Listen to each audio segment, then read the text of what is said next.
Donc, bateau, Maître Ouarga. Merci, M. Diarasouba. Alors, je vais aller tout droit. Hein, allez-y. On aime bien les gens qui vont tout droit. J'irai tout Ça droit. tombe bien. La commission électorale indépendante, donc.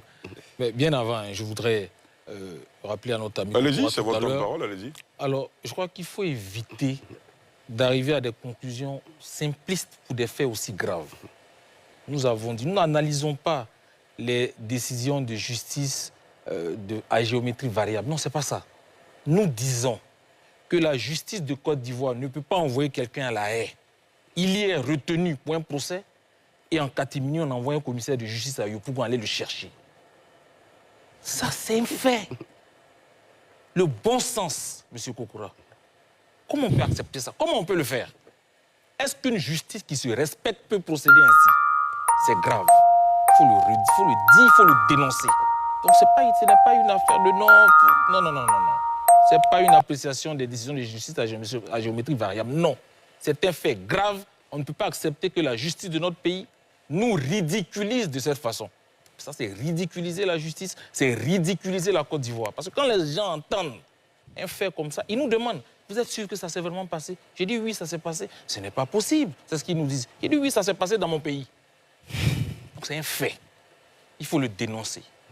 Donc pour revenir à la commission électorale indépendante, M. Diarasouba, on s'est posé deux questions. La commission électorale indépendante est-elle incompétente? Mais est-elle dangereuse? Finalement, c'est les deux. Elle est incompétente, pourquoi? Elle a un objectif. On lui dit, il faut aller enrôler des gens. Voilà les critères. Si tu n'atteins pas ton objectif, tu es incompétent. Vous nous sortez une liste électorale avec 60% de personnes qui ont une identité incomplète. Monsieur Diarasouba, vous êtes patron d'une entreprise, vous envoyez un employé, aller faire un travail, et revient à 60% d'échecs. Mais il est incompétent. Il est incompétent. Tout naturellement, simplement. Donc cette commission électorale, elle est incompétente parce qu'elle ne nous a pas permis d'avoir une liste électorale qui répond aux critères qui sont prévus par la loi. Alors qu'elle a les moyens de le faire. On a dit quoi? L'ONESI l'a dit. Vous avez des appareils qui permettent, par exemple, de scanner les puces pour avoir la filiation des gens. Pourquoi on ne le fait pas? Il y a des gens qui se sont inscrits, qui se sont fait enrôler. Il y a des formulaires, nom, prénom du père, de la mère, tout ça, date et lieu de naissance. Pourquoi on ne le fait pas? Comment se fait-il que ces personnes-là sont sur la liste électorale? Il y a un problème, M. Diarasouba. Donc cette commission électorale indépendante, manifestement, elle est incompétente. Mais deuxièmement, elle est dangereuse. Parce qu'elle nous donne un fichier électoral, une liste électorale, avec laquelle on va partir et qui contient en elle-même les germes de la contestation. Parce qu'une telle liste électorale, forcément, les résultats qui vont émaner d'une telle élection, donc fondés sur cette liste électorale, seront contestés. On empêche aujourd'hui des millions de jeunes qui ont 18 ans de voter parce qu'on refuse une RLE.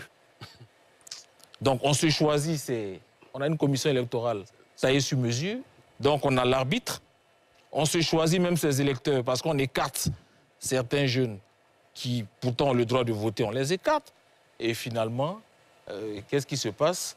On a une commission électorale qui ne peut pas faire son travail comme elle doit le faire. Donc nous pensons que cette commission électorale indépendante doit revoir sa copie. Il y a la possibilité encore, en tenant compte de tout ce que nous avons dit. Je l'ai dit, 60% de personnes sur la liste électorale ne remplissent pas les conditions. Monsieur Diarasouba, vous voyez les examens à grand tirage.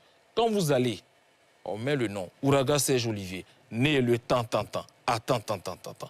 pour me permettre de distinguer un autre Ouarga Serge Olivier de moi. La date de naissance, le lieu de naissance.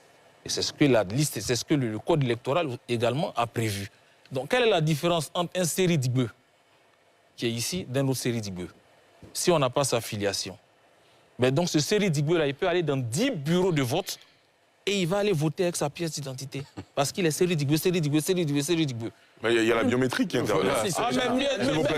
Messieurs, s'il vous plaît, on se calme. Non, la biométrie, on l'a bien constaté, les tablettes n'ont pas toujours bien fonctionné. Alors, donc arrêtez. Très bien. Est-ce qu'il a un taux de... S'il vous plaît, monsieur Kokora, s'il vous plaît, un exemple? Monsieur Ouarga, merci beaucoup.